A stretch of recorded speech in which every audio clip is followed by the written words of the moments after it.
Welcome to the Existential Empath Podcast. My name is Tanya, and I am an intuitive empath. My intention is to share valuable tips, tools, and techniques that I have learned so you can tap into your own inner healer naturally and intuitively. Welcome back, everyone. Today I have guest Laurin Wittig. Laurin is an intuitive healer, mentor, founder of the HeartLight Wise Woman Circles, and an award-winning novelist of the Guardians of the Targe Trilogy. Her passion is to help women recognize and unleash their innate wisdom so they can bring information consciously forward into their lives with confidence and joy. She accomplishes this through her HeartLight Wellness practice, where she provides intuitive energy healing and spiritual mentoring. Laurin is also the host of the Curiously Wise podcast. Welcome, Laurin. It's a pleasure to have you on the show today.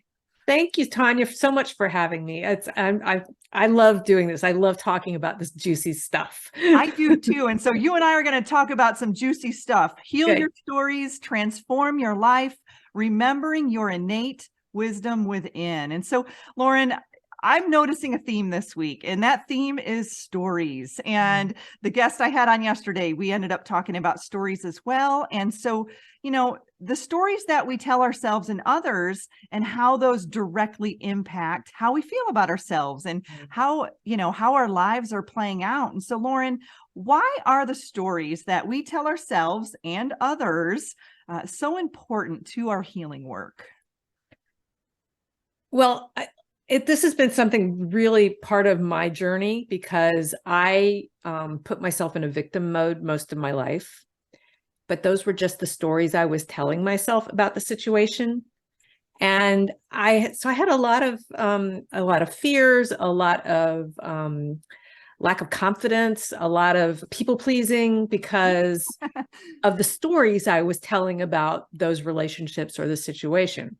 Now, I'm not saying that there weren't some traumatic things going on in my very dysfunctional family of birth, Yeah, because those stories have to start somewhere, right? They start somewhere, but then we keep telling them, and we tell them, and we tell them, and we share them with our friends, and we gripe about them, we embellish them, and for me, so many of them were based in childhood and teens that I don't think the context was even still the same. I was telling the story, but the seed of it was long forgotten. And so I'm carrying around these stories that are making me ill, physically ill, that are making me somewhat dysfunctional in my in the relationships in my own family my family of choice, but also with my parents as they aged and really colored how I saw the world. And so I, dealt with some depression at times, and I just wasn't a very happy person for a lot of my life. And that's really kind of a sad way to go through life. But once I realized that there were stories involved, and I know how to plot a story. I know what a story needs to make it a good story. Yeah, you're an author. I'm a novelist. I actually had to learn all that, even though I carry all that around in me, just because we do.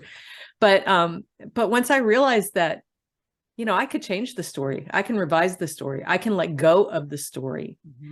And that came through a lot of work, personal work. And I worked with several intuitive healers who were really changed my life very rapidly.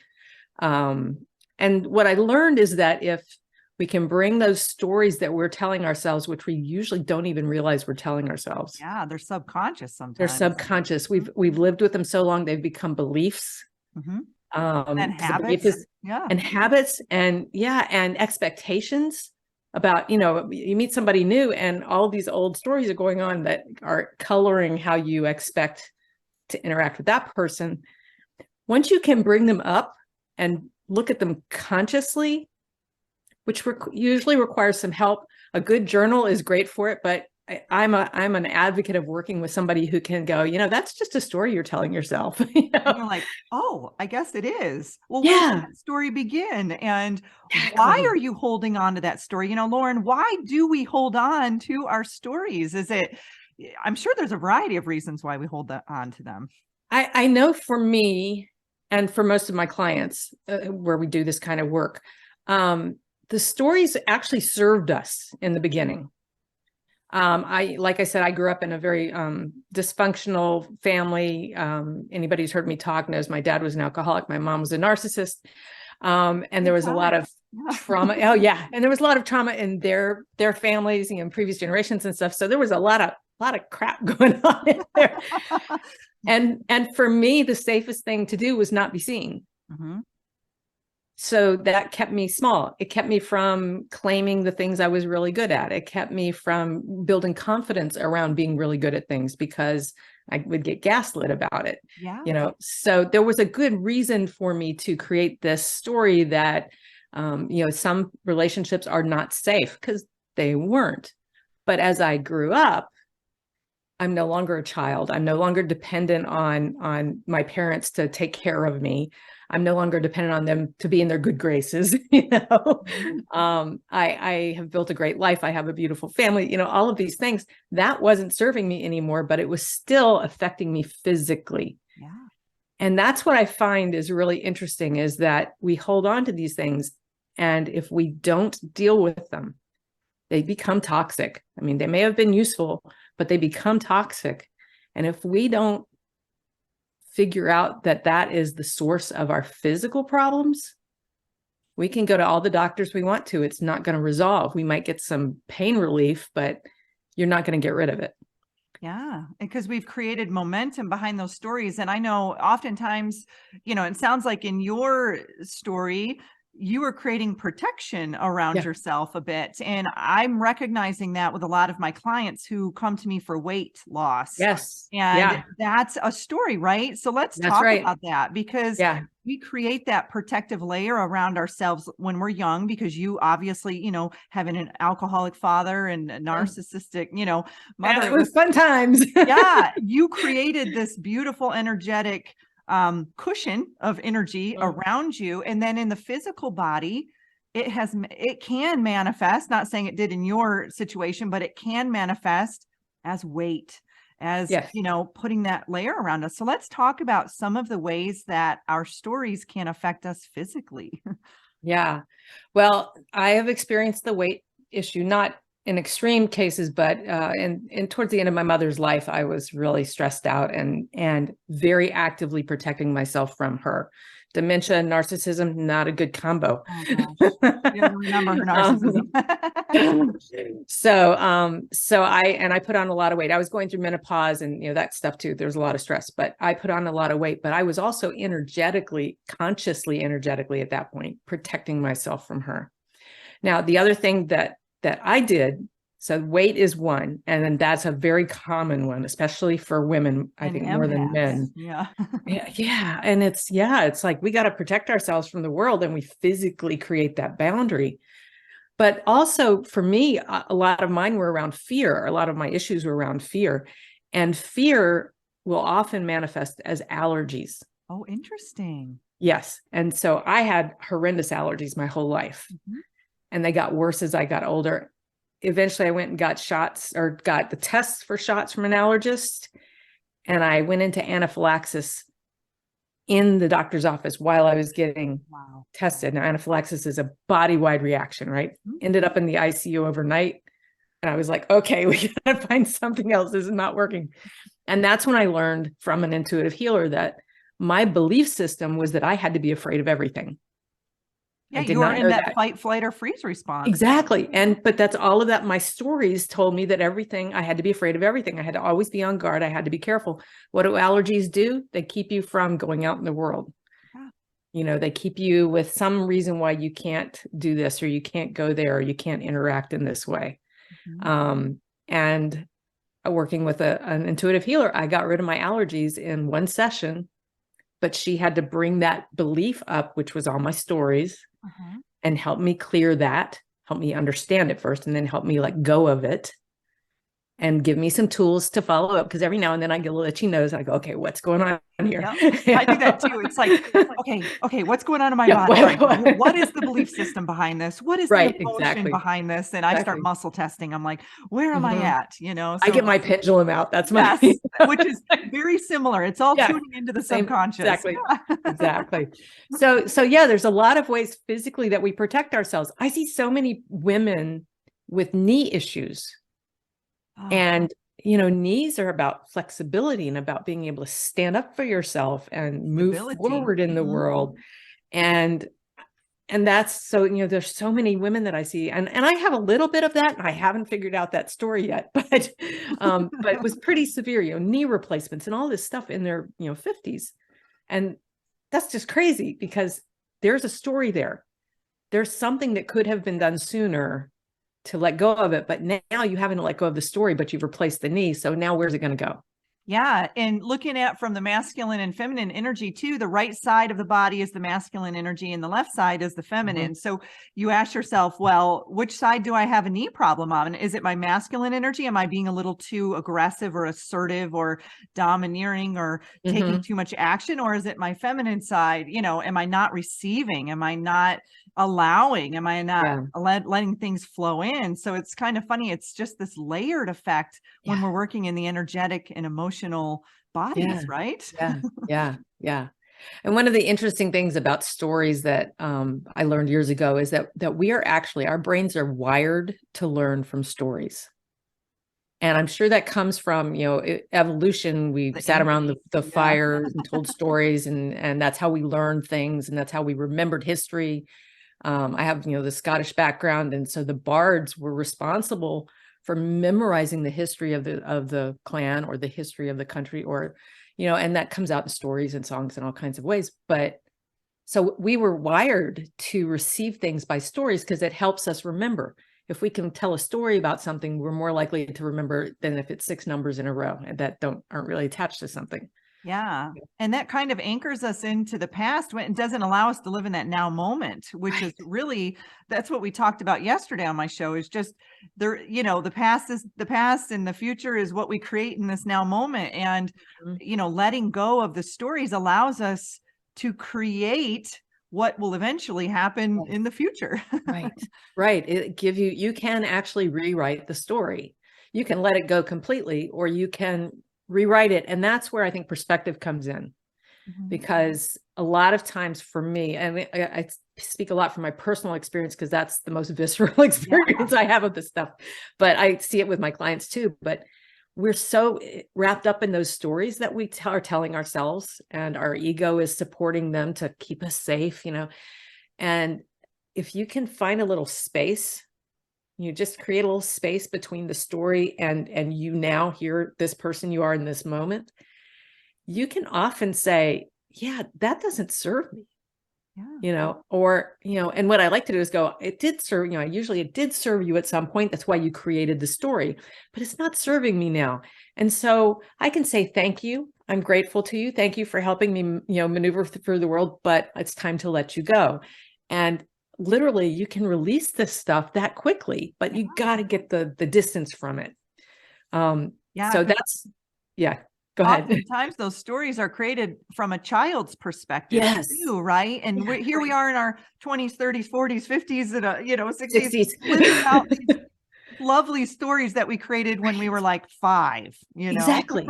And think about it. I mean, I have 2 kids, they're in their 30s now, but when they're 2, every trauma is every little thing can be a trauma, right?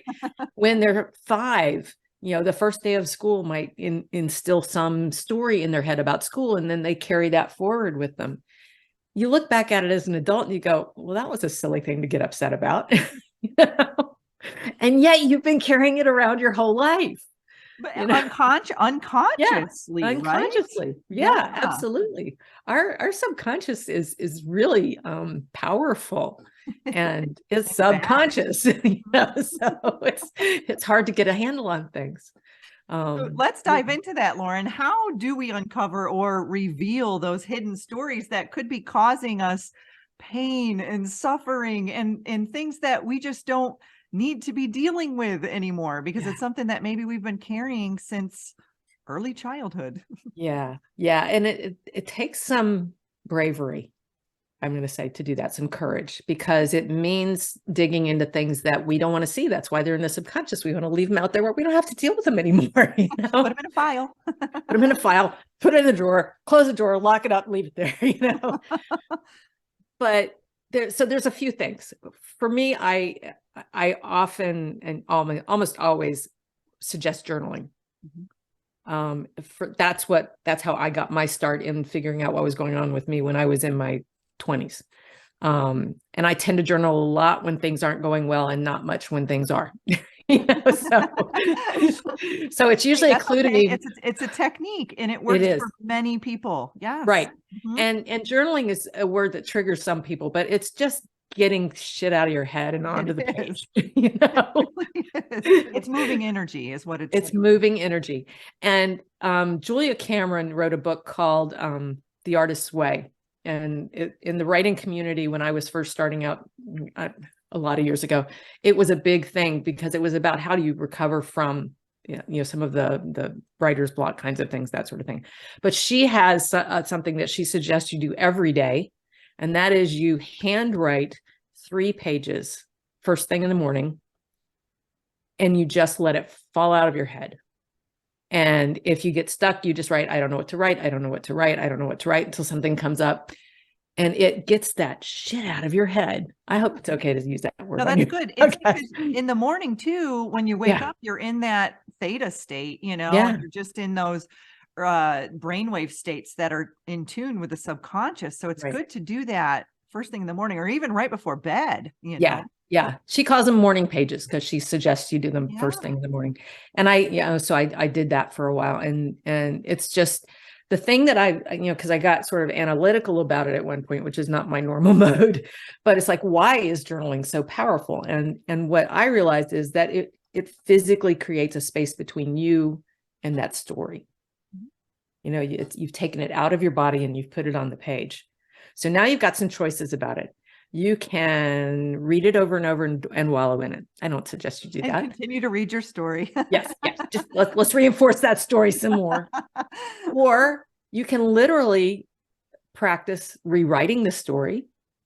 What if this had happened instead of that? How would I feel now? Ooh, I feel better now. Okay, I'm going to rewrite the story that way. That's the kind of little things you can do. Or you can create a whole little ritual around it and burn it, which I love, because and when I say a ritual, I almost always include gratitude in it, because no matter how bad something was, you gained something from it. Wisdom, experience, just knowledge, all kinds of things that we gain, even probably more so from those things we don't like in our lives than the things we do. And so I really just getting that perspective is so hard. So on your own, journaling is my number one suggestion. Yeah. And in following your intuition and just listening to your body, listening to yourself. I think that, that gets overlooked sometimes, because we're a society of distractions and chaos and fight, flight, or freeze all the time. Right. And I often say that your body's a communicator. It's trying to tell you what it needs. It's screaming at you sometimes. Sometimes, back pain, it's screaming at you. Yes. Yeah. It's so and you're right. We just will take an aspirin, or we'll go to the doctor and get some medication that will mask the symptoms. But it's like the knee thing that I was talking about is, if you don't dig into why is my knee hurting? I sometimes will put my hands on my knee, because I have a right knee that comes and goes. It's nothing terrible, and I have yet to figure out the story. It'll come. There's one in there. Yeah. I know there's one in there. I don't know what it is. I know when it started, because I started having knee issues when I was about 13 years old. So I know when it started, but I have that story has not been successfully unleashed yet. But I will put my hands on my knee and get quiet and just ask my knee what it needs. And that's a clue to what the problem is, right? Yeah. And you'd be surprised. You have to trust that whatever floats into your head is true. But it's surprising how many people I've taught that, and they're just shocked at how well that works. Yeah, it's that concept of body talk, talking to your body and allowing the information to come back to you, because we're in this vessel, we're in this avatar, we're in this body, whatever we want to call it, but it's conscious, right? Yes. And we can consciously communicate with our body, and the body is so literal in how it speaks to us. It's like, okay, I have an elbow pain. Okay, well, what does your elbow do? It's bends, it's flexible. Where are you not bending in your life? Where are you not being flexible in your life? Very similar to the knee, right? And so, when you really look at what area you're struggling in the body, ask yourself, what does that area of the body do for me? Yes. And then apply it to your reality, apply it to the stories that you may be telling yourself. Right. Right. Yeah. So, I mean, I'm thinking right now, I really need to dig into 13 and see what happened that year. Yeah. Because it was a big year for me. Maybe 12, 13, 14. Yeah. Dig into those early teen years, which, gosh, those are some tough years too. I have cleared so much from that time, between the time of 12 and say 16. Oh my gosh, so much happens in those years. And so I just want to point out for those listening that I just exhibited a very real example of what resistance looks like. Because I know this stuff. Yeah. And I have dug into this knee, but obviously I haven't dug in specifically enough. And that just came to me while we were talking. It's like, oh, wait, I said that I was around 13. Oh, wait. Yeah. And there could be something there that happened that your subconscious is like, ooh, we don't want to go there yet. That's a tough time. And so, sometimes that's why, all the information is within us and we can dive in and heal, but there are times when going outside of ourselves to find another healer can act as a fulcrum. It can act as, because I know that there's times when I'm blocked and I can't get to it, but then I'll work with someone and I'm like, that was so easy. And it's like, because my subconscious wasn't allowing me in. Right. Right. And often we're not ready to deal with whatever that is. And so that's ourselves protecting ourselves. Yeah. But usually if you're aware of it being the problem, then, that I know there's a problem in my right knee. It happened around 13. It happened around 13. Huh. Okay. Yeah. And I have several people that I do trades with who are energetic healers.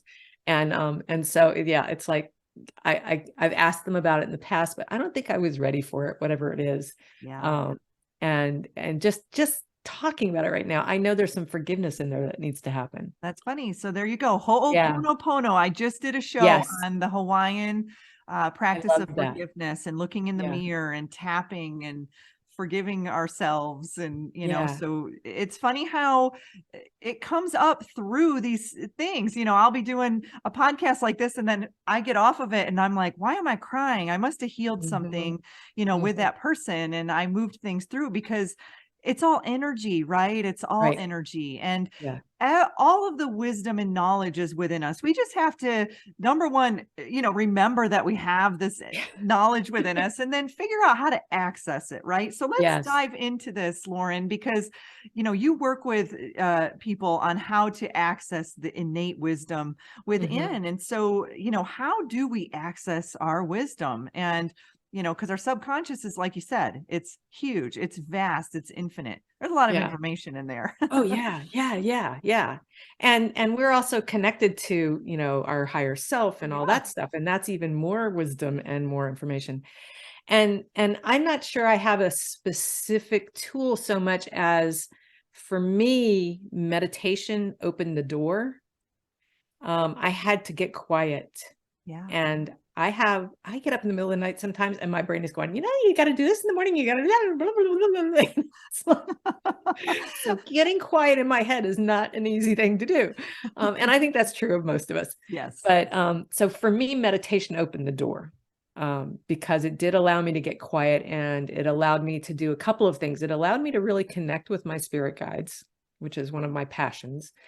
And that allowed me to have conversations with them eventually.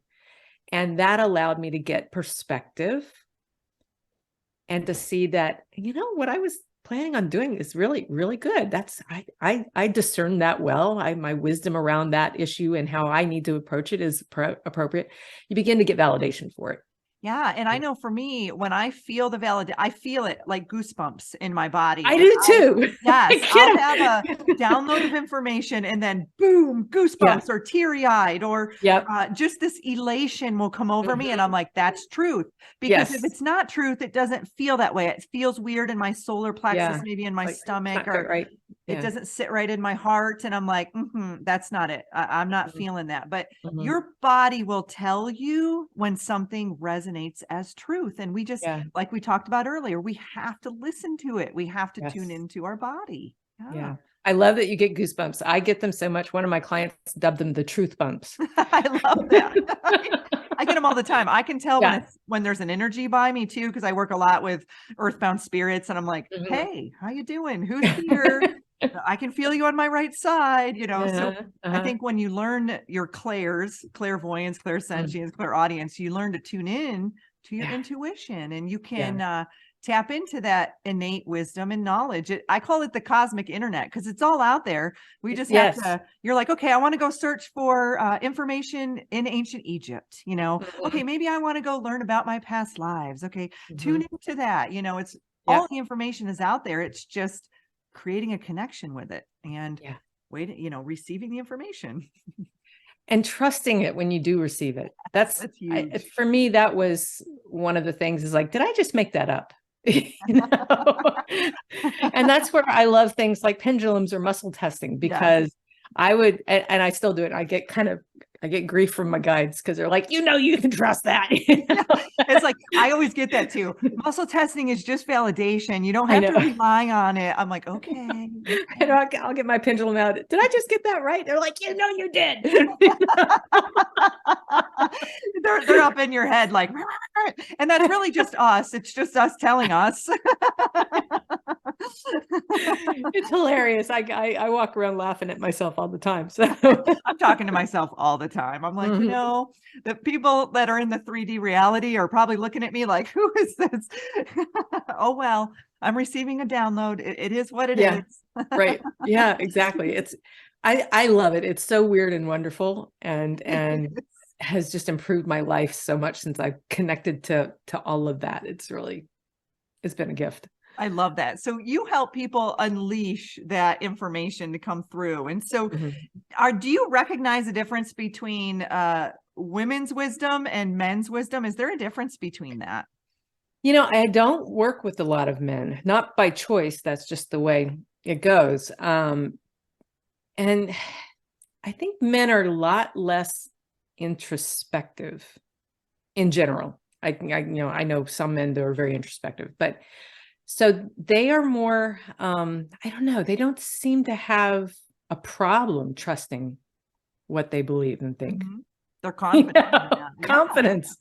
So I don't think they question it as much as we do. No, you're right. It could be because they use different hemispheres of the brain, and we're all learning how to balance those hemispheres. Oh, that's some of us. I'm working on that big time right now. It's like I'm a female, but I was in my masculine energy all the time. So I was using a certain portion of my brain, and now I'm learning how to tap into my feminine energy more. And I think it doesn't really matter what gender you are. It's really more about the energies and learning how to balance them. Yeah. And I was the opposite. I'm like way over here in the feminine and it's like, that's probably why you attract more female clients and I attract more male clients. It's really funny. I strongly believe we attract the clients that we are best in alignment with, that we have the experience and the understanding of. So I get so many people from dysfunctional families, or narcissistic mothers. But you have knowledge there, right? I do. I have a lot of knowledge and experience with that. So I can validate, and I can offer alternatives. I can support in ways that I couldn't do for somebody who had an absolutely loving mother and can't figure out why she's got this other problem. That's foreign to you, right? I don't know what that looks like. It's so funny. I mean, we are where we are, and it's all divine timing, right? So, Right.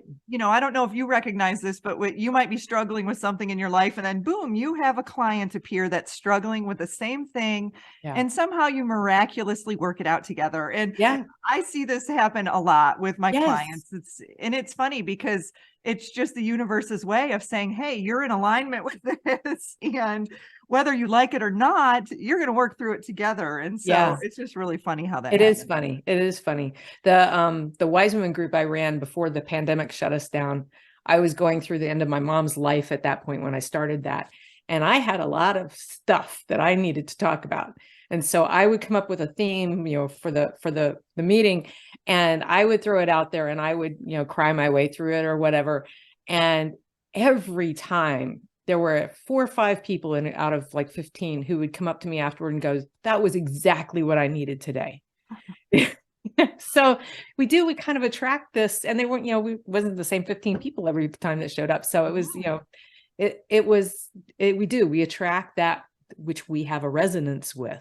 Absolutely. I feel that really strongly. And that's why I believe that's why there's so many different healers out there doing so many different modalities and working with the energies in, their own ways and different ways and some overlapping ways, because there's people out there that need you and your understanding of the masculine mind. There's some that need me and, the understanding of the dysfunctional family, and others who need, somebody who's a type A and trying to figure out how to meditate, Yeah. And it's like different radio stations, right? It's like, excuse me, you go to someone on 105.4 and then you're like, I did a little work and now I'm on 105.5 and, and that's where we're all working on different frequencies and different vibrations. And so that's why we're attracting, even with my podcast, it's funny, I'll have people booked and then they'll have to reschedule or they'll cancel. And I'm like, oh, I guess they just weren't in alignment this week, whatever. And so when you learn energy and you have a deeper understanding of it, you can't really take it personal because it's all frequency and vibration. And when you're in that flow state, it's that people are flowing in and flowing out, and experiences are flowing in and flowing out. Your healing is flowing in and flowing out. I mean, I sat down the other day to watch a Hallmark movie and I'm just sobbing my eyes out. And I'm like, well, evidently I needed to heal something. And, but then another day I watch Hallmark and I'm laughing, so it really just depends on where we're at and what frequency and that part of the sifting process, that we go through in healing. Yeah. And once I really embraced that idea that you're talking about where, well, that was supposed to happen and it didn't. So I guess that was the right thing, in that moment, that wasn't the right, it didn't mesh. Once I really embraced that, boy, I got a lot of, anger or irritation or, that kind of stuff out of my life. It's like, no, it's just the way it was supposed to be. It's fine, and it's more carefree that way, because when we hold on to, the anger and frustration, all it's doing is creating resistance, within us. And it's not allowing the energy to flow in that is supposed to be flowing in. Right. Plus then you spread that anger energy around, and that's not a nice thing to do. Ain't nobody got time for that. Nobody got time for that.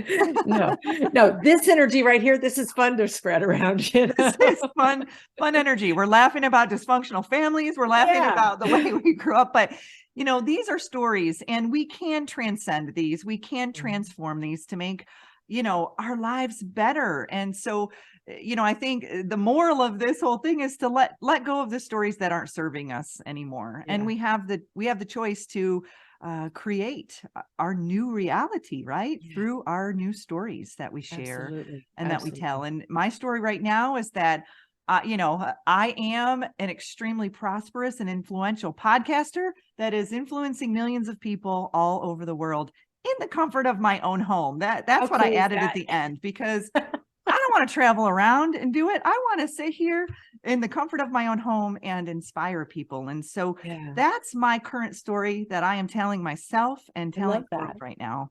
That's a great story. My story right now is that I am courageous and confident.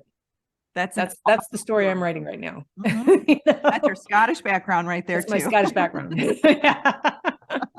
it's the antithesis of the way I felt 20 years ago. The work I've done has gotten me where, yeah, I am courageous and confident, and I'm owning it. I love it. And yeah. And I'm like you, I love this work. I love being able, because I have a podcast too. I love these conversations and letting that ripple out to the world. It's just amazing. Oh, it's amazing. So let's talk a little bit, Laurin, about the services you provide and your podcast. Yeah. So I provide, client services one-on-one, and I do most of those at a distance. The pandemic gave me a lot of practice at that. And I describe myself kind of like a jazz musician when it comes to how I do my healing work. I am intuitive first. I have been trained in Reiki and esoteric healing and various other modalities. I do shamanic journeying. But when I work with somebody, I start with intuition, and then I just grab whatever other modality is needed in the moment. So sometimes I'm like, oh, we're going to do a little Reiki now, or, oh, I got to get my esoteric healing stuff out and let me do that. Sometimes it's a little bit of, I'm not a sound healer, but I have, a singing bowl. And sometimes I'm in, it's like, oh, I got to get my rattle out, and we're going to do a little singing. Yeah. So I do that, and I love that work. That really fills my soul and my heart up. I have added spirituality mentoring, because I had a number of people come and say, I don't want healing. I just want to talk to you. I want. That's funny. I've had people say that to me too, and I'm like, yeah, really? Okay. I was like, okay, I'll listen. Okay. Yeah. And then I'll listen. Yeah, and I actually love it, because it's this kind of information that they're looking for generally, is that spirituality aspect to life, and how do you bring it in and work with it and heal with it. I literally am just releasing, I just was finished polishing up my first video course before I got on this call. And it's called Connect, Communicating with Your Spirit Guides. And it is definitely a heart project of mine. It's a video course, so you do it at your own pace, and that will be going live in the next week. This is first week in February, 2023, since these things are evergreen. And so I'm doing that, and the podcast. That's the other thing, which is taken up a lot of my time lately, which I love. It's called Curiously Wise. And I recently received from my guides a tagline for it. So it's not quite so generic. So it's Spiritually Wise, Practical Spirituality in Action. Oh, I love that. Yeah, I got chills. I got goosebumps when I received that. It was like, so, and it's these kinds of conversations. I'm talking a lot with other energy workers. I have some really interesting people that have found me that I never would have thought would be a good fit for it, who turn out to be incredibly interesting conversations. I started in last April, so almost a year now. Right. And and it's going gangbusters, and I love it. Oh my gosh, I have so much fun. I do too. I love, it's like I'm just having a conversation with people and recording it and then putting it out into the universe. And it's so fun. I started mine about a year ago in February, I believe. Oh, okay. So there we go. I'm right there with you, and it's going gangbusters. I'm really excited too. And I love to see where it reaches. I'm like, ooh, I'm in Japan. Ooh, I'm in Iceland. Ooh, I'm in, it just is so fun. I went to, I can't remember what the site is, Pod Charts or something. And because somebody else had said that there was, and I'm like, I want to go see what I'm not a member, so I don't get to see much, but I was 174th in alternative health in Vietnam. That is so cool. That is so cool. I think I ranked like 44 in Finland for self-improvement. And I'm like, oh, I love Finland. I had visited there several years ago, and it was one of my favorite countries. And so I was giving a shout out to all the Finnish people out there. There you go. Yeah, it's amazing how I've interviewed people in India and Australia and England, and I don't know where all else, but and of course a lot from Canada in the last year. So I don't know why all of a sudden I'm connected to Canada, but because I'm in the US. A lot of dysfunctional families up there, maybe. I don't know. I don't know. They're lovely people. I love having the conversations with them, but it tickles me, and mostly out in Vancouver. So Vancouver must be a very cool place. Yes, that's just north of me. I'm in North Idaho, and Vancouver is just north of me. And Yeah, it's so fun. And I like you. I just love, I feel like I'm traveling the world every time I do a podcast with someone. And what a blessing this is. Yeah. And, Laurin, this has been such a fun talk and such a fun show. And I'm really excited for both of our stories because I can see our stories are creating amazing things, amazing ripple effects out into the world. And I appreciate, you sharing your knowledge and your wisdom with us today. And thank you for the energy that you're putting out into the world. It's absolutely beautiful. Thank you so much. I just got goosebumps. So yeah, you're welcome. Like, yes, thank you. I know. That was your higher self. Saying, receive it. Just good job. Good job. You deserve to navigate your life in alignment with health, happiness, and abundance. To learn more about the services that I provide, including Beyond Quantum Healing Hypnosis, EFT tapping, and the Emotion Code, visit my website at www.theexistentialempath.com.